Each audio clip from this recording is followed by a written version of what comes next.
Let's bring in Republican strategist Luke Ball and former DHS Assistant Secretary Tricia McLaughlin. Thank you both for coming on. Tricia, you first. I want to play some The King. I was there, by the way, today when he was addressing Congress. It was really like historic. It was kind of wonderful. Here's what the King said.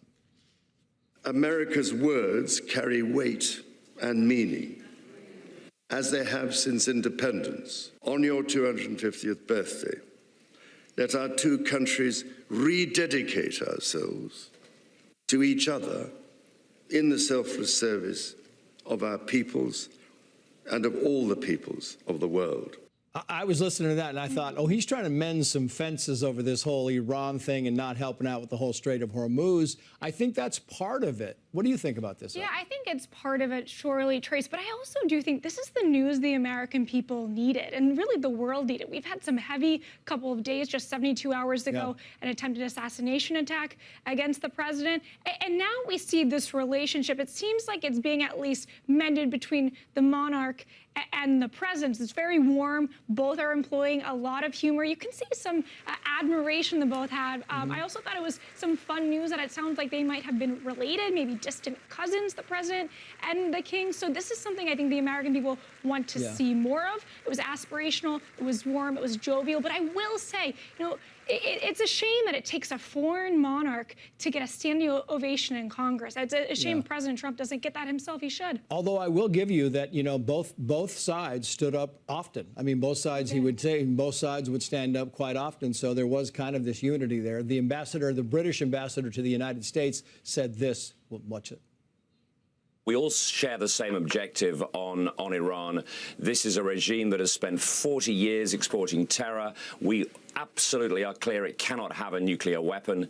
There was a disagreement originally about the preemptive start to the war, but since then the UK has been allowing its bases to be used for US bombers to make defensive strikes. Not just about the bases, though. Look, there were other things involved that the U.S. said, look, NATO and, you know, that certainly the U.K. didn't help enough on a lot of this stuff. And I think this is their kind of thing. Maybe we're in the mood to start helping out a little more. What do you think? Our countries have come a long way over 250 years. I wonder what George Washington would have thought, the King of England standing on the floor of the House of Representatives. There's two dynamics or observations I want to point out here. One, if the left is always saying that Trump is an embarrassment on the world stage, that he's causing calamity, that he's causing problems, we sure do have a lot of foreign dignitaries coming here to the United States to meet with him, to negotiate, to work one-on-one with him.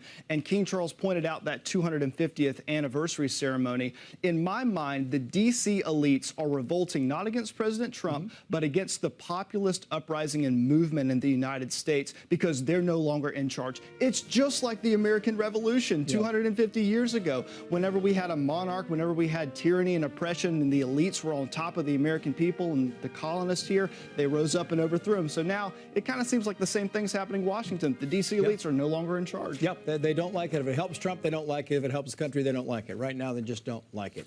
Missouri Senator Eric Schmidt thinks the TDS, and this is probably why, is getting worse. Watch. I think the Trump derangement syndrome has metastasized, and it is the central focal point of everything that the Democrats obsess on in this town. It's really bizarre, and when they use terms like Nazi and Gestapo and Hitler and existential threat to our democracy, I mean, they know exactly what they're doing, Bill, but they can't get away from it. It's like this ICE thing, this ICE funding.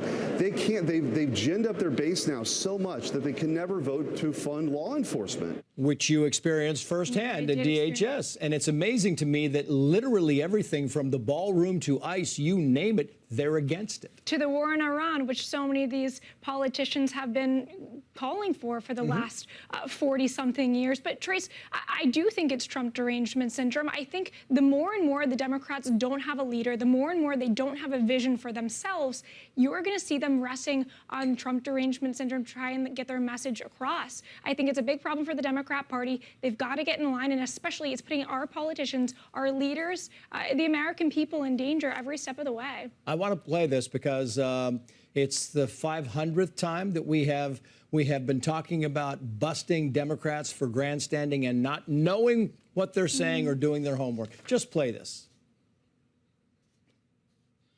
Oh, we don't have it? Oh, my goodness, you got it. So this is Lee Zeldin going back and forth, you know, the EPA administrator going back and forth in Congress. And the soundbite, if we don't have it, was beautiful. And we have it. Watch it. You're upset that you don't know what Loper Bright is. Do you know what the major policies doctrine is? I'm upset because... You know what the major policies doctrine is? You know what, let me just You're a say member this of to you. Congress. You should know. I tell you what the two biggest Supreme Court cases are of the last few years? This is what I want you Michigan to tell versus me. EPA. Whoa. West Virginia versus EPA. You know, you're here because you need money from us. So halt for the second and wait for the questions and answer the questions. Well, I answered your question, No, you and you didn't didn't. like my answer. We can all go on social media. This thing went on for about 4 minutes, Luke, and it was embarrassing for the congressperson who was trying to kind of put his feet to the fire because she didn't know and wasn't doing her homework, and we see this all the time. In her defense, incompetence is a prerequisite for being in Congress. So maybe that's the only saving grace there. But this is the best the Democrats have to offer, Trace. This is not an outlier in the party. To Tricia's point, it's all about grandstanding. Yeah. It's not having any leader, not having any policy. So the righteous indignation argument is the only thing they have to come. And then when they're presented with facts, they completely crumble. I was a former communications director on the House of Representatives. I couldn't get through that video. The staff work that went into that, she was just reading off the paper. She didn't show up prepared, and everybody now knows it. Luke, Tricia, thank you both.